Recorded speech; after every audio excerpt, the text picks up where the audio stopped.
नमस्कार साथियों, कैसे हो आप सभी। उम्मीद है सारे अच्छे होंगे, पढ़ाई आप लोगों की अच्छी चल रही होगी। मैं सुनील मुदगल आपका अपने यूट्यूब चैनल पर स्वागत करता हूं।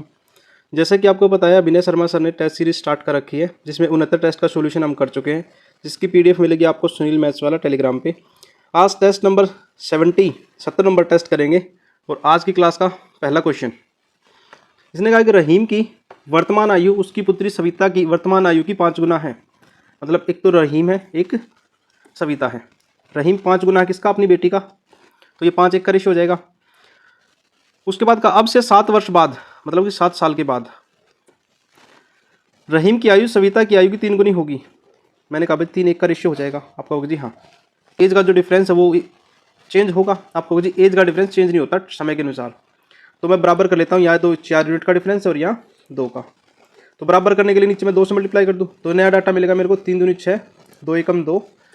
तो हमने देखा जी ऊपर तो 5 एक का है और नीचे 1 2 का है।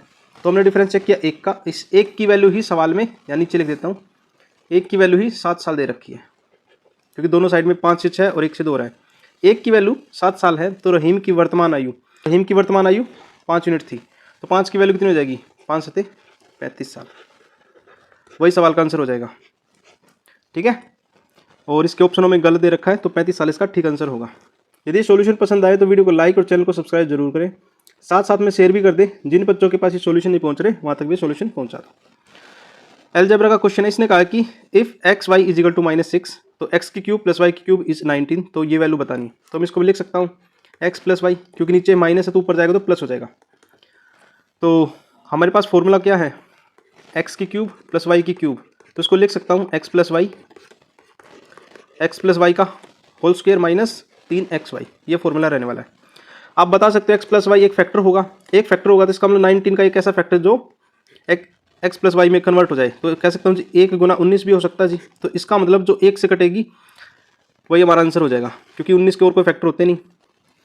चलो चलते हैं आगे।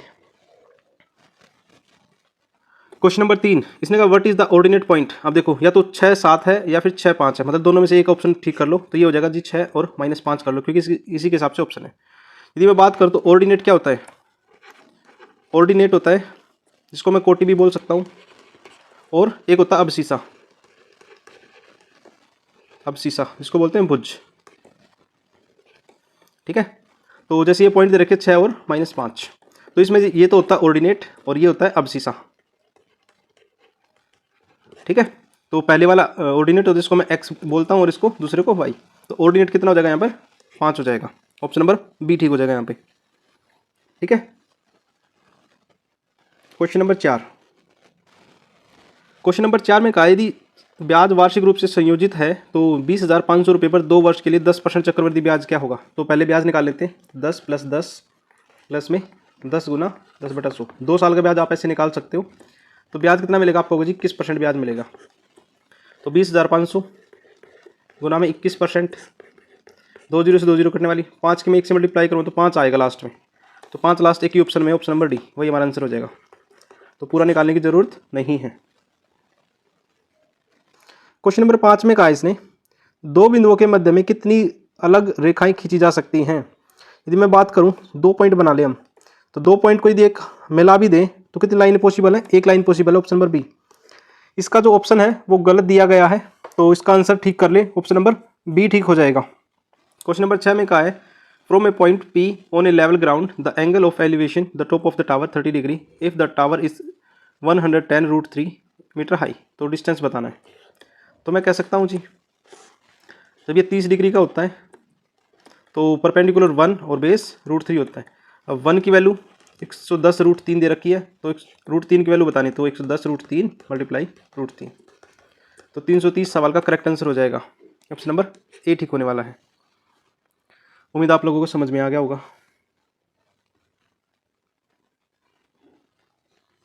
Question number 7, the least common multiple LCM of P and Q is R. मतलब पी और क्यू का आर है।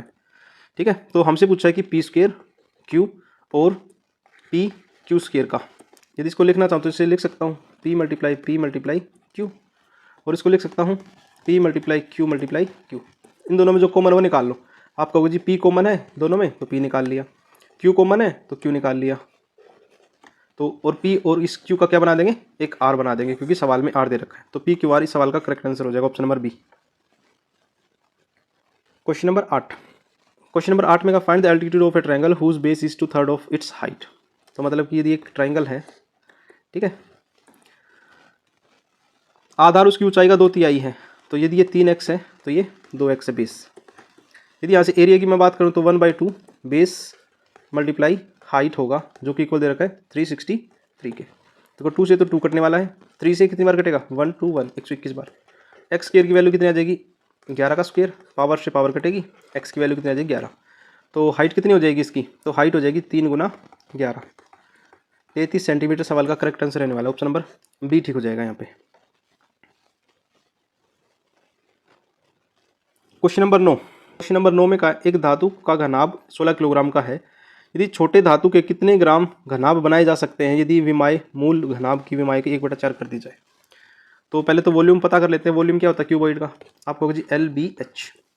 तो इसका मतलब L को यदि मैं 1/4 कर दूँ, B को भी 1/4 कर दूँ और H को भी 1/4 कर दूँ, तो वॉल्यूम पे क्या इफेक्ट होगा जी। पहले वॉल्यूम क्या होगा, वॉल्यूम ओल्ड की मैं बात करूँ तो क्या होगा, टोटल जी 16 किलोग्राम दे रखा है इसने, मतलब LBH की वैल्यू कितनी दे रखी है 16 किलोग्राम। और वॉल्यूम न्यू की बात करूँ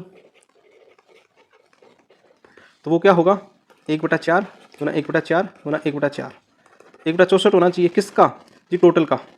जी पहले कितना था, आपको होगा जी पहले 16 था, तो 16/64, तो 1/4 हो जाएगा। 1/4 को लिख सकता हूँ 0.25 किलोग्राम। तो ऑप्शन नंबर ए ठीक हो जाएगा। आप लगाना चाहो तो इनके साथ x यूनिट लगा सकते हो, साथ में x/4 x/4 और x/4, तो आंसर वही आना है। उम्मीद आप समझ पाए होगे इस क्वेश्चन को। Question number 10। इसने कहा एक तरल पदार्थ में x और y मिलाता है। 1 लीटर x का वजन 900 ग्राम है, मैं लिख लेता हूँ 1 लीटर 900 ग्राम है, ये x की वैल्यू है। y में कितना है 750 ग्राम। यदि 1 लीटर मिश्रण का वजन लगभग, मतलब दोनों को मिलाए तो 800 ग्राम बन रहा है, तो x का प्रतिशत बताना, तो एलिगेशन लगा देते हैं। 900 में से 800 घटाएंगे तो 100, 800 में से 750 घटाएंगे तो 50। तो रेशियो की बात करेंगे तो कितना हो जाएगा 1/2। x का प्रतिशत पूछा तो 1 होगा, टोटल 3 होगा, 3 में से 1 का प्रतिशत बताना है, तो कितना हो जाएगा, कटेगा तो नहीं है, तो इसका प्रतिशत आ जाएगा 33 सही, 1/3%। ऑप्शन नंबर ए करेक्ट रहने वाला है। उम्मीद आप लोगों को समझ में आ गया होगा। Question number 11। क्वेश्चन नंबर 11 एक बार पढ़ लो। क्वेश्चन नंबर 11 में इसने कहा है एक कंटेनर में दूध और पानी का अनुपात 7:4 है और 88 लीटर मिश्रण निकाल दिया गया और दूसरे मिश्रण में बदल दिया गया, जिससे दूध और पानी का अनुपात 3:2 था, जो कि बदलकर 5:8 हो जाता है। तो अंतिम मिश्रण में यदि 120 लीटर दूध है तो शुरुआत में दूध और पानी का अंतर कितना था। तो मैं कहना चाह रहा हूँ जो मिश्रण निकला है वो 88 है, वो 7:4 के अनुपात में ही निकलेगा। तो मैं कह सकता हूँ जी 7:4 है, मतलब 11 की वैल्यू 88 है, तो 1 यूनिट की वैल्यू कितनी हो जाएगी 8। तो मतलब कि 7 × 56 और 8 चौक 32, मतलब कि 56 और 32 लीटर दूध और पानी निकाला गया होगा। अब जब दूध और पानी निकाल दिया इतना, तो दूसरे कंटेनर में डाल दिया। बात करूं तो 3:2 था, जो कि 5:3 हो गया। तो मैं कह सकता हूँ मिल्क और वाटर की बात करूं, इसको मैं 3x मान लूँ और दूसरे को 2x मान लूँ, तो इसमें 56 लीटर ऐड करेंगे और दूसरे में 32 लीटर। तो जो इसका रेशियो वो कितना हो जाएगा 5:3 का। यदि मैं इसकी क्रॉस मल्टीप्लाई करूँ तो मुझे मिलेगा 9x प्लस में 168, जो कि इक्वल होगा 10x प्लस 160 के। तो x की वैल्यू यहाँ से मिलेगी 8, तो x की वैल्यू 8 मिलेगी, तो मैं 3x और 2x की वैल्यू निकालना चाहूँ तो कितना रिजल्ट मिलेगा आपको होगा जी। मिल्क कितना हो जाएगा 24 हो जाएगा और वाटर कितना हो जाएगा 2 × 8, तो ये 16 हो जाएगा। अब यदि ये कंटेनर में दूसरे में था, यदि इसमें 56 और 32 लीटर मिला दूँ, तो जैसे ही 56 और 32 लीटर मिलाऊंगा तो मेरे पास जो कंटेनर है वो कितना हो जाएगा 80 और 48, जो कि 5:3 में हो जाएगा। ये सवाल में कहा है, जबकि सवाल में कहा गया अंतिम में 120 लीटर दूध है, तो मैं कह सकता हूँ जी 80 की वैल्यू 120 है। आप कहोगे जी 80 की वैल्यू 120 है क्योंकि ये अपने आप का 1.5 गुना है, तो इसका 1.5 गुना कितना होगा वाटर का, आप कहोगे जी 72। इसका मतलब लास्ट वाले में 120 और 72 दूध और पानी था। अब आ जाते हैं ऊपर। अब जो ऊपर था उसने कहा कि 7:4 दे रखा है, इसका डिफरेंस बताना है।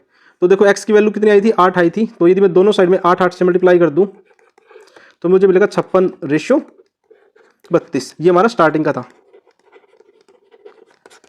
लेकिन यहाँ 1 यूनिट की वैल्यू कितनी आई है 1.5 आई है, तो 1.5 से और मल्टीप्लाई कर देते हैं। पहले इनका गैप निकाल लेते हैं। गैप कितना होगा आपका होगा जी 4 और 2 24, और 24 को मैं 1.5 से मल्टीप्लाई करूँगा तो कितना होगा, तो 24 तो ये होगा, आधा और जुड़ जाएगा, हो जाएगा 36 लीटर।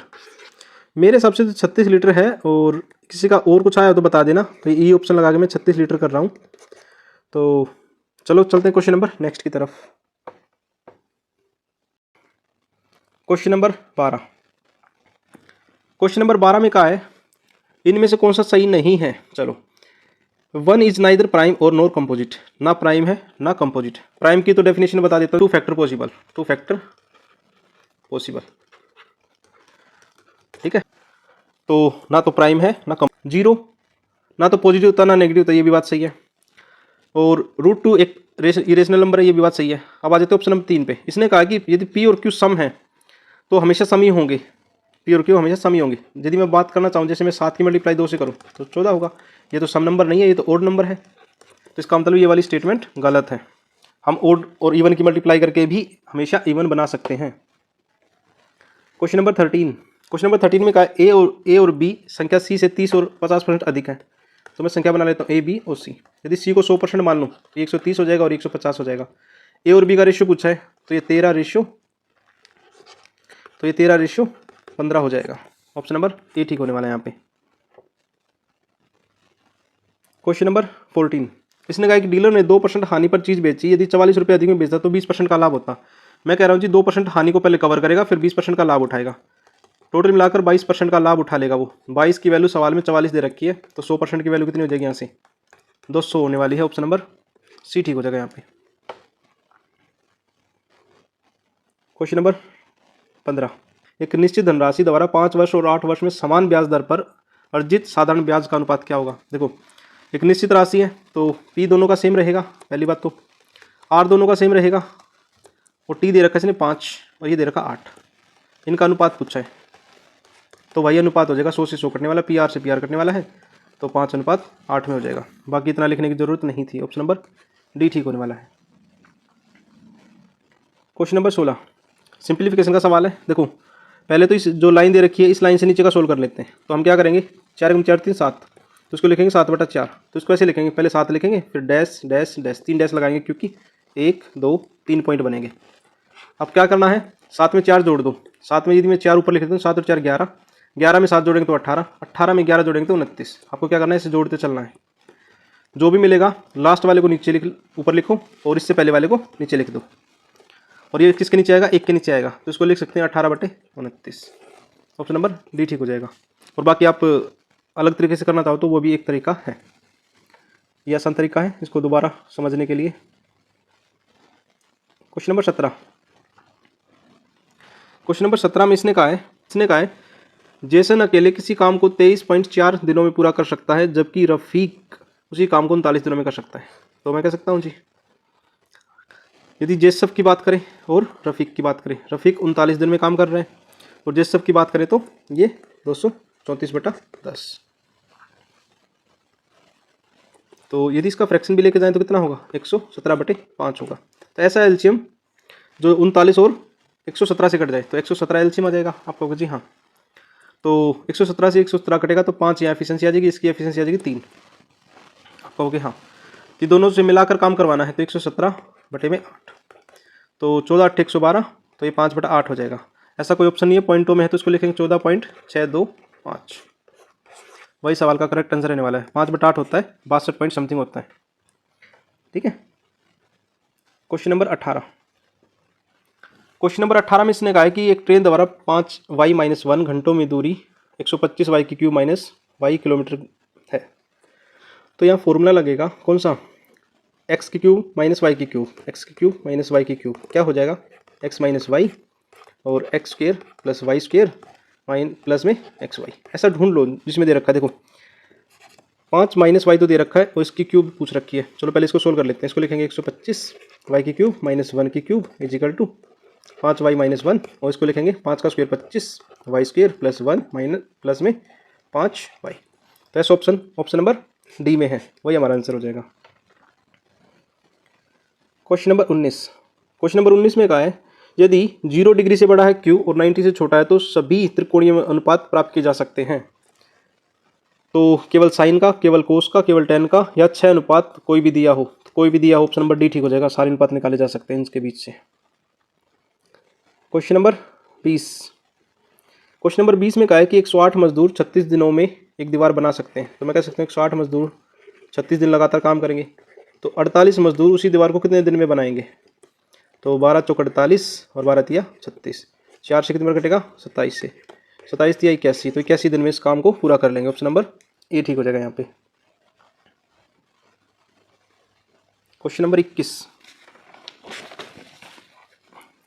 क्वेश्चन नंबर 21 में इसने कहा एक फिगर दे रखा है और x प्लस वाई की वैल्यू पूछ रखी है। तो ए और बी एक स्ट्रेट लाइन है, स्ट्रेट लाइन है तो कितना हो जाएगा? आप कहोगे जी स्ट्रेट लाइन है तो ये हो जाएगा 180 डिग्री का। आप कहोगे जी हाँ। तो मैं कह सकता हूँ, तो नीचे वाली सोल्व कर लेते पहले। तो इसको कहेंगे जी 105 प्लस 3x जो कि इक्वल होगा 180 डिग्री के। तो 3x किसके इक्वल होगा? आप कहोगे जी 75 डिग्री के, और x की वैल्यू यहाँ से कितनी आने वाली? 25। जब x की वैल्यू 25 है तो 2x कितनी हो जाएगी? 50 हो जाएगी। ये पूरा मिला के कितना हो जाएगा? 140 हो जाएगा। ये 140 होगा तो ये कितना बचेगा? 40 डिग्री। तो x प्लस वाई पूछ लिया इसने, तो 25 प्लस 40, तो 65 डिग्री सवाल का करेक्ट आंसर रहने वाला ऑप्शन नंबर बी ठीक हो जाएगा यहाँ पे। Question number 22। क्वेश्चन नंबर 22 में कहा कि ए बी और सी ने 3:4:8 के अनुपात में पूंजी निवेश का व्यापार अवधि के अंत में 2, 3 और 5 के अनुपात में लाभ प्राप्त हुआ, तो समय बताना है। तो जो इन्वेस्टमेंट होता है वो मल्टीप्लाई होता है टाइम के साथ, तो मिलता है मुझे प्रॉफिट। यदि मुझे टाइम निकालना तो क्या करना पड़ेगा? प्रॉफिट अपॉन में, तो प्रॉफिट अपॉन में इन्वेस्टमेंट। तो प्रॉफिट कितना है? आपको जी 2, 3, 5, ये हमारा प्रॉफिट है। यदि इसको मैं इन्वेस्टमेंट से डिवाइड कर दूं तो 3, 4 और 5, बस ये निकालना है 8। तो इसको लिख सकते हैं 2 गुना 4 गुना 8, क्योंकि पहली वैल्यू निकालनी होती है तो पहली को छुपा के बाकी जो दिख रहा है, मतलब 4 और 8 दिख रहा है, वो मल्टीप्लाई करना है 2 के साथ। यदि दूसरी वैल्यू निकालनी है तो 3 को ऐसे ही छोड़ देंगे, बाकी क्या दिख रहा है आपको? ये वाला 3 दिख रहा है और ये वाला 8, ये मल्टीप्लाई कर दो। और तीसरी वैल्यू निकालनी है तो इस 8 को छोड़ के बाकी मल्टीप्लाई कर दो, 3 और 4। कुछ कॉमन है तो काट भी दो, 4 से कटेगा 4 से, 4 एकम 4, 4 दूनी 8 और 4 से 4, तो ये हो जाएगा 16 रेशो 3 3 9 दूनी 18 और 3 बजे 15। आप ये तरीका भी अपना सकते हो, साथ में एलसीएम वाला तरीका भी आप अपना सकते हो। Question number 23। इसने कहा कि ए 6 घंटे में 50% भाग भर सकता है, तो 100% भाग कितनी देर में भरेगा? आप कहो जी 12 घंटे में। ये ए की बात चल रही है, तो ए 12 घंटे में, बी 18 घंटे में, टोटल मिलाकर 36 घंटे में। एफिशिएंसी 3 और 2 की रहेगी। आप कहोगे जी हाँ। तो ए और बी से करवाना है भाई, 36 घंटे हैं डिवाइड बाई 5, लेकिन मिनटों में आंसर है तो मल्टीप्लाई 60। तो 5 से कितना कटेगा? 12 बार, 12 दूनी 6 दूनी 12, 2 लास्ट में आना चाहिए, तो एक ही ऑप्शन में है। तो 12 से 36 और ये हो जाएगा 432। ऑप्शन नंबर सी करेक्ट रहने वाला है। Question number 24। क्वेश्चन नंबर 24 बच्चों का डाउट था, तो इसको थोड़ा सा आराम से पढ़ेंगे और आराम से करेंगे। क्वेश्चन नंबर 24 ने इसने कहा है पी क्यू आर का कुल वेतन 27,500 है। यदि वे अपने वेतन का 90%, 70% और एक्स व्यय करते हैं तो उसकी बचत का अनुपात 6:9:7 है। तो एक्स का मान ज्ञात कीजिए यदि आर का वेतन पी और क्यू के वेतन का, पी क्यू आर के वेतन का 18 से 2/11% है। ठीक है, तो कह सकता हूँ जी P plus Q plus R है वो 27,500 है। तो यदि मैं एक्सपेंडिचर की बात करूँ पी क्यू आर की, तो ये 90% है, ये 70% है और ये x% है। यदि मैं सेविंग की बात करूँ तो भाई 10% इसने बचाया होगा, इसने 30% बचाया होगा और इसका अभी पता नहीं है। अब इसकी रेशियो की बात करें तो सेविंग की रेशियो की तो 6, 9 और ये 7 है। अब देखो हमें ऐसी संख्या ढूंढनी पड़ेगी जो 7 का मल्टीपल होगी, मतलब कि 100 में से ऐसा डिस्काउंट दिया होगा जो 7 से कटेगा। देखो इसने कहा कि x का मान ज्ञात करना है। x का मान मतलब भाई जो डिस्काउंट दिया गया होगा, डिस्काउंट देने के बाद 7 से कटने वाली संख्या ढूंढनी है। तो 7 से कटने वाले डिस्काउंट देने के बाद 35 का डिस्काउंट दिया तो 65 बचेगा, ये नहीं हो सकता कभी भी। डिस्काउंट 60 का देंगे तो ये चीज़ बचेगी 40 की, ये 7 से नहीं कटेगा तो ये गलत हो गया। 85 में से 85 का डिस्काउंट दे दिया तो 15 जो कि 7 से नहीं कटेगा। 65 में से 65 का डिस्काउंट दे दिया तो 35 बचेगा, ये ऑप्शन कट जाएगा, ऑप्शन नंबर सी ठीक हो जाएगा। आप ऑप्शन के थ्रू जा सकते हो, बाकी जो भी ऑप्शन के थ्रू नहीं जाना चाहता उससे हम पूरा बेसिक बताएंगे। तो मैं कहना चाह रहा हूँ जी, पहले इस डाटा को उठा लेते हैं। इसको कहेंगे जी 200/1100 परसेंटेज हटाएंगे तो ये हो जाएगा जी 2/11 होगा किसका, पी क्यू आर का। तो आर की वैल्यू निकाल लेते हैं। मैं कहूँगा जी 27,500 डिवाइड बाई 11 गुना 2, ये वैल्यू निकलेगी हमारी आर की। तो 11 से काटेंगे तो 11 से कितने बार कटेगा, 11 दूनी 22, 2 11 पंजे 55 और 2 0।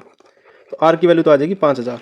यदि आर ने 5000 किए हैं तो पी प्लस क्यू ने कितना किया होगा, तो भाई 27,500 में से आर का हिस्सा घटा देते हैं। तो मतलब कि पी और क्यू ने 22,500 रुपये इनकम रही होगी। अब इसने कहा है कि 22,500 इनकम तो है उनकी, और यदि यहाँ से मैं निकालना चाहूँ तो हमें पता है कि 10% सेविंग है। यदि वो सारी सेविंग कर ले तो 100% की वैल्यू यहाँ से कितनी आ जाएगी, 60 आ जाएगी, और यहाँ से 100% की वैल्यू कितनी आ जाएगी, 30। हमारे हिसाब से 60 और 30 है पी और क्यू की सेविंग, मतलब कि टोटल इनकम। तो यहाँ से निकाल लेते पी प्लस क्यू, जो कि आने वाला है 22,500। तो हमारे हिसाब से 60 प्लस 30 मतलब कि 90 यूनिट की वैल्यू 22,500। तो 1 यूनिट की वैल्यू 25,250 आएगी। तो 60 की वैल्यू 15,000 और इसकी वैल्यू 7500। ये तो इनकम आ गई इन दोनों की, इनकम पी की और इनकम क्यू की, ठीक है ना। अब निकाल लेते रेशियो, मैं कहना चाह रहा हूँ जी पी और आर से रेशियो निकाल रहे हैं, ठीक है। तो यदि मैं कहूँ खर्चों से रेशियो निकाल रहे हैं, यदि मैं कहूँ कि 15,000 रुपये का 90% तो ये खर्च कर रहा है, तो मतलब कि 90% खर्च कर देगा। तो पहले पी का ही निकाल लेते हैं। तो ये कितना बचेगा जी, 13,500 खर्च कर लेगा और सेविंग क्या हो जाएगी 1,500, ठीक है। आप कहोगे जी हाँ। और आर की सेविंग की बात करें तो जी 5,000 में से 100 माइनस एक्स का डिस्काउंट दिया है, तो 2 0 से 2 0 कटेंगी, तो ये आ जाएगा 50, 100 माइनस एक्स, ये हमारी आर की सेविंग आ जाएगी। अब दोनों का कंपैरिजन करते हैं। तो पी और आर का, ये 1,500 रुपये बचा रहा है सेविंग, और ये 50, 100 माइनस एक्स का, जो कि इक्वल होगा 6/7 का, क्योंकि रेशियो दे रखा 6 और 7 का। तो 50 से कटेगा 30 बार और 6 से कटेगा 5 बार, तो ये आ जाएगा 100 माइनस एक्स, जो कि इक्वल होगा 35 के, और एक्स की वैल्यू कितनी आने वाली है 65। तो 65% ही सवाल का आंसर होगा। और हमने यदि हिट एंड ट्रायल से जाओगे तो ये जल्दी हो जाएगा। यदि ये सॉल्यूशन पसंद आ रहे हो तो वीडियो को लाइक और चैनल को सब्सक्राइब जरूर करें, साथ साथ में शेयर भी कर दें। जिन बच्चों के पास सॉल्यूशन नहीं पहुंच रहे वहां तक भी सॉल्यूशन पहुंचा दो। क्वेश्चन नंबर 25 लास्ट है। इसने कहा है कि कौन सा कथन सत्य है, सत्य वाला बताना है। इसने कहा कि every complex number can be express in the form of real number. जो कॉम्प्लेक्स नंबर है उनको रियल नंबर में व्यक्त किया जा सकता है। ये बात नहीं है सही, पर एवरी कॉम्प्लेक्स नंबर को रियल नंबर में नहीं किया जा सकता, जबकि रियल नंबर को एवरी कॉम्प्लेक्स नंबर में किया जा सकता है, ठीक है। Every integer is a natural number, every integer natural number नहीं होते। नेचुरल नंबर कौन से होते हैं, 1 2 3 4 5 6 7 8, तो इंटीजर जबकि नेगेटिव में भी होते हैं। तो ये स्टेटमेंट भी यहाँ पर गलत साबित होती है। इसने कहा है कि every real number can be written in a complex form. Every number, ये मैंने बताया कि हाँ लिखे जा सकते हैं। ऑप्शन नंबर सी ठीक हो जाएगा यहाँ पे। फोर्थ को भी देख लेते हैं। Every real number is a integer, ये भी बात गलत है। सारे रियल नंबर इंटीजर नहीं होते, ये भी गलत होगी। तो आपने यहाँ तक की वीडियो देखी उसके लिए थैंक यू सभी का। ऐसी प्यार सपोर्ट बनाए रखें और अपने अपने सभी ग्रुपों में भेज दें। अभी सीजल का एग्जाम आने वाला है, तो उन सभी बच्चों के लिए भी ये इंपॉर्टेंट है, और अपनी तैयारी को बहुत बूस्टअप करने के लिए प्रैक्टिस ज़्यादा करें।